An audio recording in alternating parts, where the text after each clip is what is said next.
Hello, and welcome to Running a Small Building Firm, a podcast brought to you by the HBXL Group for residential building firms, working on renovations, extensions, loft conversions, and new builds. We discuss everything from money and marketing to competitors and contracts. Here, we share advice and best practice, and plenty more. So welcome. So thank you for joining us on our latest episode of Running Your Small Building Firm. My name's Jo Mulgrew, and today I'm very pleased to welcome Neil Groom, who runs NJ Building Solutions, and he's based in Welland City in Hertfordshire. So we're turning things around today. So we're talking to a builder, a user of our software. I love your logo there, Neil. You are on brand. I'm on brand. That's shirts, it. Everything. So Neil's going to be telling us a lot about his business today and his experiences with software in the industry. He's an active member of the Federation of Master Builders, and I believe you're on the central board of the FMB. Is that right, Neil? That's correct, Jo. Yes, and good morning. Yes, I represent NJG Building Solutions, and my name is Neil Groom, and Federation of Master Builders, and on the Central Board Committee. That's correct. Yeah. That sounds a rather grand title, on the central board. What does that mean exactly, Neil? So there's area boards, there's different regions where the FMB is split up over the country. So out of the 8,000 or so members, there's obviously the region central would be covering sort of anywhere from Hertfordshire into around Birmingham. Then you've got London based. So we've got a combination of the two. Yeah, okay. So are you inputting into kind of matters that matter to builders? Well, yes, not just to the members, but we've also got the forefront of the whole of the FMB is represented on seats on the Houses of Parliament. So they've actually got a bit more leverage and say within government and how things are looked at within bills and acts that are passed. So that's a very interesting side of the FMB to get to know and understand. Yeah, okay. You're also an ambassador for HBXL Building Software, which we're very proud of. So thank you for that. And that's a product of obviously you having a range of our software tools and getting on well, using them within your business. I believe you've got, is it Estimator Express, Planners Express, Health and Safety Expert, and Contracts Expert? Is that right? That's correct. Yes, I have the whole family, the suite of HBXL software. Yes. Oh, okay. And I believe you attended a recent CAD for Construction Skills Bootcamp that's mostly government funded. That's correct. Yeah. We've really interested with the actual the CAD package that when it was offered us to do the boot camp, we took that on forefront with because it was just to us it was the best thing that we could see and vision that we could steer our business into, and learning from the experts at HBXL, and obviously understanding that the drawing is essentially the beginning process for what clients need to look at to get it through for a planning permission, where we can pick it up quite easily to do our estimates. Yeah, okay.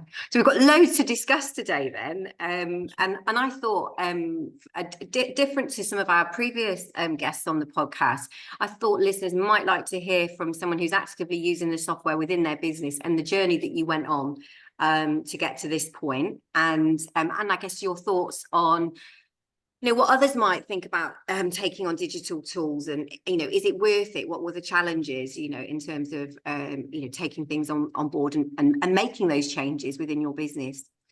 So let's start at the beginning. Bit of background on you, Neil. How long have you been in construction? What kind of projects, type of clients? Okay. Well, I'm at the ripe old age of 45, and I don't look it, but I've actually been in construction since the age, I would say, of 3. It started with Lego, as we felt. I mean, Duplo bricks and all those things. It's been a passion to build, and I was quite fortunate. My where my parents lived, the local builder, it was our neighbour, and so I've done my first garage conversion at the age of 7. And then from the age of 21, really, that's when I settled down into, going to a college MVQ level 2 in bricklaying. 2 years at college. I've then been upon multiple different companies, but learning really sort of from the foundations up. the whole full build. So yeah, Yeah. celebrating Yeah. 25 years now, Joe. Wow. Wow. Yeah.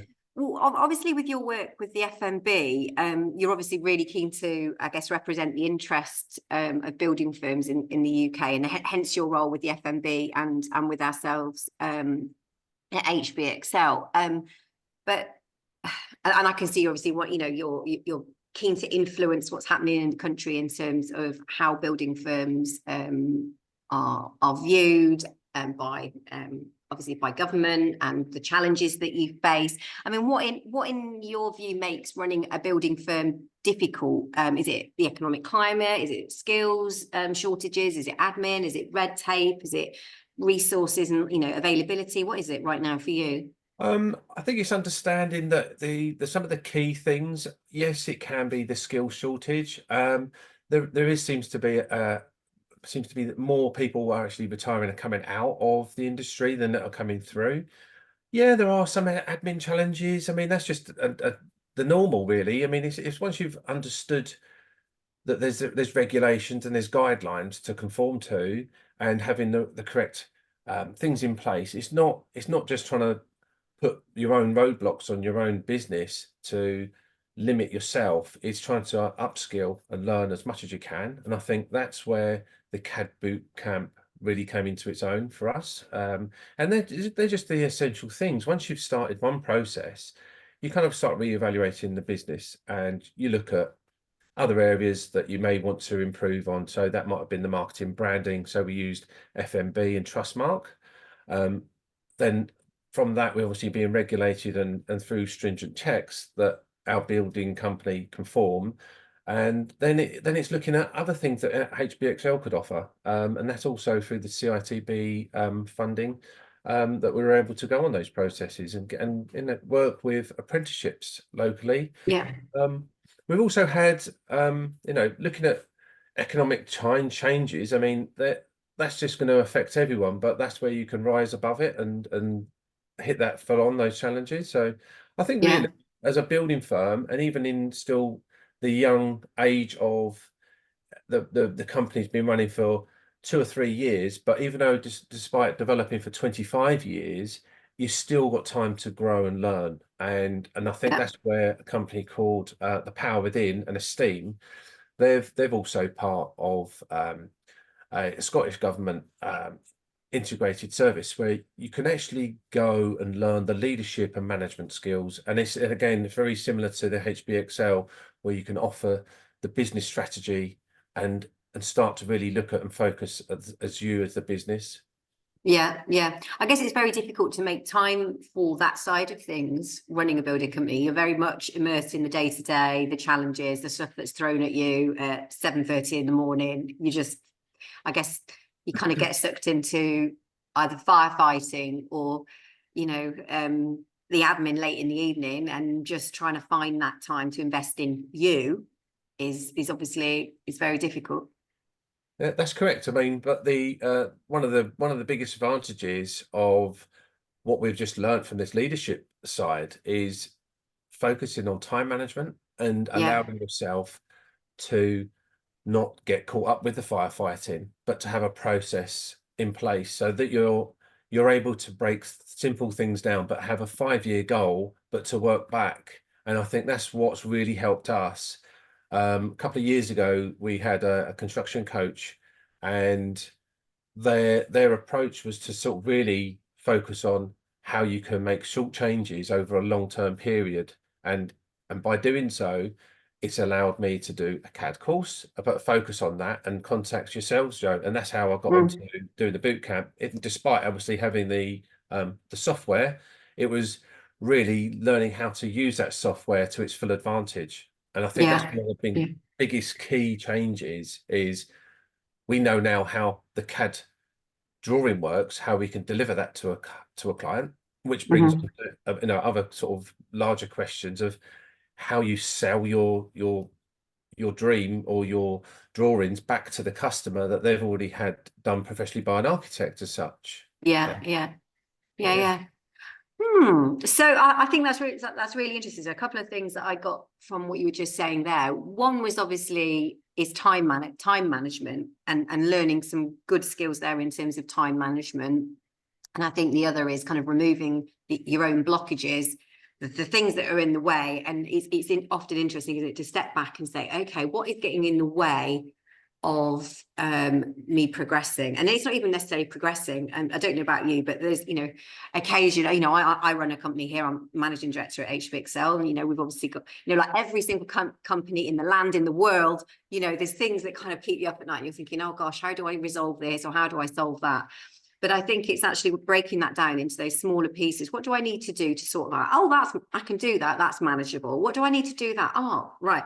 Okay. So I think in terms of things like the processes and the things that I find we're obviously we are a software company, unashamedly, obviously, and with our training on, but the kind of challenges people come to us with are, I've been asked to quote so much and I can't keep up with the quoting. So I've got problems with that, and responding. So you're just not responding. So a bit ostrich-like, do you know what? I just can't reply. I'm just not going to reply. So then the company looks a bit unprofessional because there's no response whatsoever. We're going to have to talk about ChatGPT in a minute, Neil, because I know you've got some thoughts on how to respond to customers quickly. So hold that thought, come back to that. But, responding to customers, making mistakes when quoting, especially as your business is getting bigger and you're taking on bigger projects and the risk is higher. Have I got it right? Have I included everything? We're talking, tens of, if not hundreds of thousands of pounds worth of work. And, your butt is on the line if you've got it wrong, so things like that. Worrying about health and safety. My father was a builder and a developer, and things like health and safety used to stress him out, because I was like, I've got no control of the guys that are out on site. I've got the best will in the world. I have a health and safety policy, but what the hell they're doing, I was like, I can't control. So things like that. So putting in place, I guess, the tools and the management systems to resolve those worries. Although it's you've got a little bit of an investment in time to do that, actually the long term, well, not even the long term, the medium term, because those things can impact quite quickly, can't they? It's not like you're necessarily thinking about the 5-10 year plan. Something today within the 6 months, you're trying to solve that, as well as you've got your long term goals, but you've also got things today that are worrying and or stressing you out. Okay, sorry, I was going off. That's fine, because I think where you touched on something that was quite, quite apparent there, Joe. Because if you mentioned like your dad's company, back in the day, and sort of not having eyes in the back of your head, that's how HBXL has got health and safety. So when we open up that package, we've got that printed off. So we've got a 60-page document that we give to our staff, and we're trying to adhere to those sets of rules. So it's not just a toolbox talk, but these are the processes. This is what the clients are looking for. This is your own safety, and just trying to calm that situation into focus points for them. And I think that's where, rather than micromanaging the situation, you'll give these inspirational leadership quotes, and a lot of it just sort of calms people into a place where they start understanding that it's a vision, and your vision of what your company's doing, it's on show, and people need to see that you're dedicated to taking every footstep with the right motivation, the right leadership, the right direction, without trips and falls. Yes, people do, they do have a little trip over and might hurt themselves, but you say it's not going to be all in every single book or every single package that's resolved it, but there are things. I guess it's the ethos of the business, and then that kind of has a trickle down effect to everything you're doing. Do it right and do it once. Ethos, I've got you. Okay, so perhaps we could bring it back to pricing, pricing jobs, and complexities of putting together accurate quotes for them. In your experience, so your experience personally, are you able to quote the customer the true value of the job and go on to win it, would you say? I would say. Are you always having to negotiate and discount? What would you say? No, we don't do negotiations now. What we're trying to use is the profit first scheme, where we're trying to really focus on what the customer wants, but their estimate is based on, and we're trying to do this as a transparency. We're actually taking our laptop back to the customer, and we're opening up the software, and by doing that, we're allowing the CAD drawing to be 3D modeled. But once they've done their walkthrough, they're seeing now that the estimate is related to the drawing. And if the drawing has even been designed by architect, they see that it's now got walls, it's now visually it's turning, but then obviously in the same page, you've got the prices and what those overheads and profits and markups are doing. So Yeah. there is no, oh, surprise, this is your quote and this is your estimate, and we've just picked that figure out of the sky. Because I've worked with other builders and they don't know how to price up things. They might be just, you know, picking that figure out of the sky and thinking going with it. And it's the guesstimating side that makes the whole industry look like it's got holes or things wrong with its pipeline division of how do you come to that estimate. And that's where Estimate Express is so clear, it's so precise, it's got the 600 calculators that work fantastically smoothly, and that's what clients and customers want. They want to be able to see where their monies are being spent. They might just go, oh yeah, fine, get on with it, but it's a real passion to us to have that as the forefront of why we're in business. It's like, this is what we've got. This is our brand. This is our logo. We're proud of that, and it works. Yeah. Yeah. So I guess the question isn't then about discounting. I guess it's about amending their expectations of what can be built for their budget. Is that really where it's headed? I think totally. I think that's what really it's. You can afford your drawing, and this can be done, but it might be broken down into phases. It might not be done in one particular year. You have to say, well, look, the garage conversion will be the following year, or you know, you build up your savings again. But so I guess it puts them in control, doesn't it, of their own aspirations and the time scale for it, rather than you being the bank of Neil, discounting and funding their bankrolling their project. Exactly. I mean, that's why we're in business. It's not to do it the other way around. They're running our business and we're not letting the business run us. So it's almost like now Estimate Express, he's taking control of the business in setting the values and the terms and conditions, which is obviously all ties in with your contracts and stage payments. So everything is so smoothly now. It just runs. It just works. And So you mentioned you use an Estimator Express. Thank you for that and that shameless plug on our podcast. But how were you doing things before? You don't have to name any products, but were you using spreadsheets, or were you using another software system? What were you doing before? Like how did you arrive at your estimate? Yeah, no, we did have some architectural books. Then we're getting lost inside, you know, a page of book that was sort of 400 or 500 pages thick. Searching for answers that you probably would never really sort of know where to look for, how to one page to, oh, yeah, I've got to go page 58 now on that page and put the two together. And, oh, is that my prime cost? Is this my other cost? All very confusing. It might work if you're an architect. You just want to go, oh, bricklayers are charging this rate for a meter. But really, that's not what the real world is working with. So I guess they go out of date quite a lot as well. And I think the rate of change in terms of the number, you know, the kind of building systems. I don't mean by system, I don't mean software. I mean construction technologies. What's going on? How you build, the resources you're using, the type of products that's changing continuously. So I think those two things, I guess, may mean a price. You're probably talking about a price book, you know, like physical document, you know, that dates. Okay. So you're obviously using Estimator Express on the estimating side, but you mentioned before about the CAD for Construction Skills Bootcamp. So can I probe a little bit on that very briefly? So we've had lots of builders like your good self embark on that one and get a lot out of it. Brackets, I should add that we run estimating courses and business management for successful construction firms as well. But you attended this course a few months ago. So is that impacting your business now? And I guess, actually, I should rewind. What did you expect to get out of it? And is it impacting your business now? Exactly those two things, Jo. I think I didn't realise what impact it would have. Yes, it was 6 months ago to be exact, but from within that time scale, we finished just sort of late October.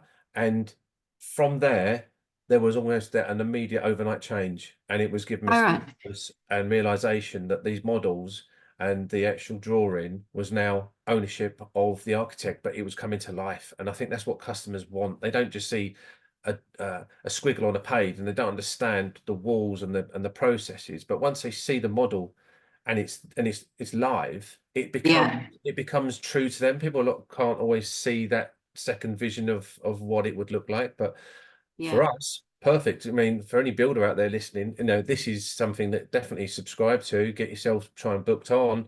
And fantastic. I mean, it's definitely the sheer numbers of the time lost of trying to work out drawings to measuring drawings to now actually going, well, I've got that traceability on the computer that I've brought that model to life, and it's worked out my estimate as well from this. It's Yeah, actually yeah. instantaneous, so you can flip So that's between the two. interesting. So hearing what you're saying there, so you're actually using the Plans Express to do your kind of takeoff process there. So are you generating plans as well from scratch, or do you tend to use it for kind of the capturing the information on an existing drawing, an architect's drawing? Yeah, no, immediately I did it. Personally, I did it for a client, and that was a drawing straight out of what I designed. So yeah, no, that was fantastic. You know, it was So you're doing both. So you're generating and drafting plans from scratch, but you're simultaneously. also using Yes. it to capture the architecture of an existing plan Yeah, to then represent that to your client, and you can say, well, that's what the architect's plan now looks like in 3D, and the elevations, etc., and that's the price. So exactly. And I think that's where you speak to a client, and then that suddenly becomes you feel their passion, their dream, their vision, and you're almost translating that back into the sizes, the dimensions, and then you just get a beautiful cost that comes with it. And it's like, it works. People love it. They love seeing their drawings come to life. And I think that's where it's So I got guess the right client wants that transparency, don't they? And the right client wants to see their project brought to life, and they're buying into you, aren't they? Then they're 100%. buying into you and their own project, because no one else is going to offer That's them right. that, I would say. That's exactly that. Yeah.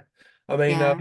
yeah, I think that would lead on to sort of some questions that I might have for you as well, Jo. Oh God, I don't Um, like it the other way around. I like asking people, I guess, the questions. I don't like okay. being put on the spot. This might be a first then. So, Yeah. just sort of really sort of like trying to sort of think maybe from your perspective, how does sort of architectural drawing design software, how have you seen that evolve over the years, Jo? I mean, are there key advancements you've witnessed over these sort of years of HPXL? Well, firstly, I've got to say, I've not been managing director for 20 years because that would make me quite old, relatively speaking. But so I'm not. I'm not looking as glowing and youthful as you, Neil, despite our very similar ages, in fact.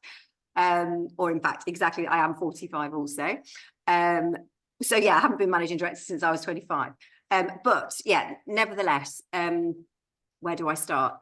So I've been within the business for 24 years. Started within the marketing team. Actually, that's my kind of background. And I've obviously made my way through the business, and I've seen loads of changes over time. In terms of the CADS changes, and this is where I was interested what you were saying just now about using I guess what's described as full computer aided design to do the takeoff side of things, because I think there's obviously loads of measuring software and systems out there where you can bring in your plan and just measure the distances or the number of objects, etc., on the project. But what we're talking about here at HBXL is not just that measuring piece that you're using Plans Express for. You're regenerating, or I guess the technical term is redigitizing the architecture. So it's obviously a flat, dumb PDF of a plan, and you're bringing that back to life with the model. So I think that's a really interesting change. So I think that takeoff process has gone beyond just the geometry, just the numbers. It's become, wow, we've now got a full client drawing and something to wow them with. So I think that's put the power into the hands of the builder, because obviously that's been reserved, I guess, traditionally for the architects, or architectural technicians. That's their reserve. But I think now builders, with the technologies that are available, can do certainly some of the more straightforward stuff themselves. So whether it's extensions, new homes, lofts. Obviously, architects absolutely still have their place.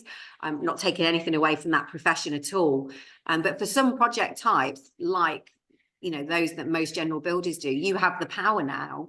You have the technology, and all of that's built in for you. So all those tools, like you were saying about the hatching, what are those squiggly lines? Well, you're not thinking about those squiggly lines meaning it's this type of wall. The software is doing it for you. You're not having to do any of that. So I think it's time saving from that perspective. Long gone are the kind of like weeks and weeks and weeks on learning AutoCAD or whatever and having to do everything line by line.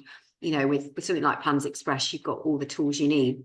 So that's that's one side of it. And obviously what you were saying as well about the other side of your business is generating plans. So those same tools are allowing you to be able to generate the planning, well, not only the planning, but going back even the concepts, then the planning application drawings, then the full building regulation drawings and all the notes.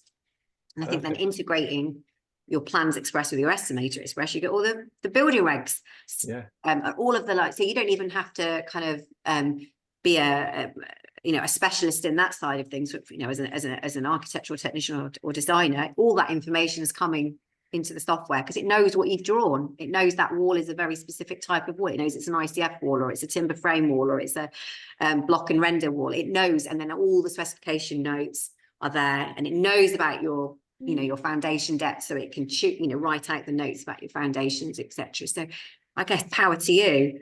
Wow. Sorry, I'm rambling.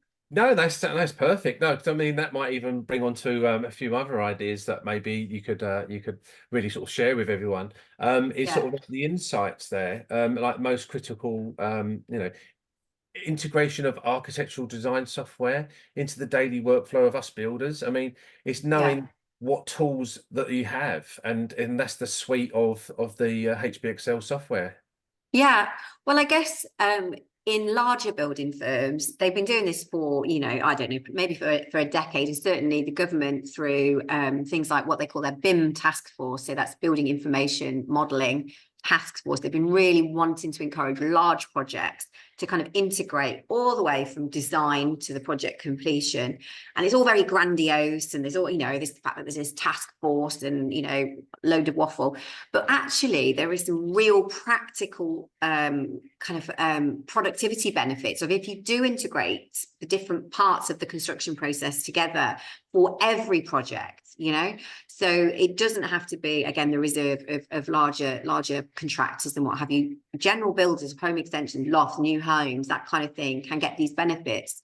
So what do I mean by that in like real terms, in layman's terms? So if we're talking about the start of the project, it has to have either a concept, a set of drawings, or existing drawings, like you'd receive, Neil, from your clients that need in some way translating into something that the client is going to want to, you need to understand the drawings, but something that the client is going to want to really buy into, and you as the builder win the job. So that redigitization of an existing plan or generating a plan. And from that, in today's technologies, the software's captured a whole heap of information. So that's things like your obviously the dimensions, but the specification, what is it built? How is it going to be built? All that information is building up in today's kind of CAD software. It's got all that information. So then you can link it up with your estimating. So the estimating software goes, aha, I know what is on that plan, either that Neil designed from scratch or redigitized. And it goes, aha, I know all the costs associated with that. So from your plan, as you were saying before, you've got an almost instant kind of full estimate of that. So your full estimate has got a breakdown of all of your materials, all the labour, all the plant that you need.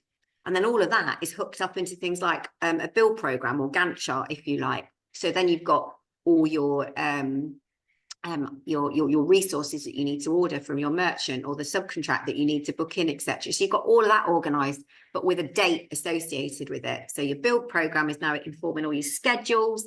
And you can imagine that's getting you organised because it's got all your order by dates, because it's got the lead times built in. So you're like, do you know what, if I need to order those windows, maybe I should be talking to the manufacturer 3 or 4 weeks ahead. Or the bricks, right, I definitely need them on order, that kind of thing. And you can change all of those variables. I mean, if you've got a local window manufacturer that only takes 2 weeks to produce your UPVC, change it to 2 weeks, fine. But it's kind of prompting you, helping you be organised ahead of what you need. And then all of that stuff is then linked to your health and safety software. So it says, aha, Neil's got foundations and footings going on. Right, okay, we've got some risk assessments here that are associated with the excavations, and we've got cost documents that are required because we've got, sand, cement, whatever going on, and under certain tools that we've got on site. So we've got our risk assessments for those. We need banksmen because we've got loads of big vehicles, all this stuff. It's all flowing. So from that design, you've got all of this info. So just doing what you're doing, getting that design at the start, you've got the full flow all the way through the project. So I think for, you know, your everyday builder, I mean, how much time would that save if you linked those processes like you are? And I think then linking that to what we've got, our new cloud-based job management tool. So what do you need? Really looking forward to that. I can't know. wait. So am I. Yeah. Bring it on. We're in final testing, Neil, on build projects. That's a whole conversation we need to have. Maybe we'll catch that in our next podcast then. Yeah. Build. This should be a series. Neil questions Jo. You know, That's spotlight on Jo. That's it. Here comes Hollywood. We'll make our own way. But I mean, certainly on the CAD front, I mean, I think you asked me before this podcast, like what's happening in the world of CAD, you know, how is it changing? I mean, shall we talk about that for 2 minutes and I can... Yeah, no, if you've got time. Yeah, no, we'll carry on. Yeah. Yeah. I mean, some more questions. Yeah. So I think the couple of things that we're working on here at HB Excel is helping builders with their confidence in designing. Because one thing that is apparent is that it's all very well copying someone else's design, and you know, you have all the tools, but one thing that comes out sometimes at the CAD skills boot camps actually is the confidence to be able to, you know, have I got enough design flair? Can I actually design something that someone else is going to want? You know, so what we're doing is developing a new add-on to Plans Express called Quick Plan. And what that is it gives you a range of designs for extensions and new homes, for example, and you choose the one that you think is most suitable for the project. So if it's a wraparound extension or a 2-story with a certain type of roof or whatever, or it's just a porch or it's a whole house, what you do is you pick a template that's most closely aligned to that. You can then do some really easy drag and drop changes, making it wider, deeper, adding an extra window or whatever, changing the roof type from one to another. You know, it might be a lean-to to a flat roof and you want to plonk a lantern on it or whatever. And from there, you fire it at Plans Express, and then you've got a full planning application drawing, your elevations and your 3D model in Plans Express. So that's really clever. That's almost sounds like AI is really helping, you know, like a lot of our industry. We're finding that we're able to capture emails quite quickly, use AI, but it's almost like the Plans Express has got another, you know, as you say, another add-on. I can't wait for that down there. We're really excited about that. So it's for out of the blocks, it will be for new homes and extensions. And obviously that will increase over time, but that is a really powerful add-on. You know, you could literally meet a client, go home, grab the closest template and quickly get your concept back to them. You don't have to say that there's all the planning application drawings and basically the building regs drawings done as well. You can actually just say, look, to you the concept, but actually the reality is you've got the full set of drawings, everything off the back of it. So if they like what they see, you can then be saying, well, I'll perhaps charge you for the planning application drawings if you're liking the concept. So do you charge your clients? That's what we do. Yeah, no, we actually book in time, an allocated time. We go there and we'll say, look, we'll actually do these drawings in front of you while you're there. Or if you want us to go back, we'll do it in our own time. We'll come back, we'll build them for it, and then we do the walkthrough, which is again, you know, these are little captured fees, you know, so they're really working well. It really works well. The way it flows, people get to see the transparency of it. Yeah. Well, I guess that leads me quickly on to another bit of software that we have been working on with the Business Innovation Fund, which is all about helping businesses improve their productivity. And that project is about helping builders re-digitize an existing plan. So the quick plan is about generating a brand new design. The AI assistant is about re-digitizing an existing plan. So reading that PDF and going, right, okay, without you having to do all the tracing, it can go to dart, right, what I found on the drawing is this, is it right? Using a bit of human interaction with AI, because sometimes you have the skill, you have the brains, the computer doesn't. So you're just going, yeah, that all makes sense. And then again, you can fire that into Plans Express. You've got your plans, your models, just like I was saying. So that's that's the other side of it. It's the re-digitization and speeding that process up. So again, watch this space. No promises on that one's ETA, because it's a big work in progress for us, but it is that's a game changer, I think, The in terms of, revolutionary thing, that, isn't it? It's going to be yeah, something that will, help a lot of builders speed up their time and trying to get them estimates right. And yeah, they've been worked digitally to a millimeter of its life to making that is spot on. That's accurate yeah, to a yeah, T. yeah, yeah.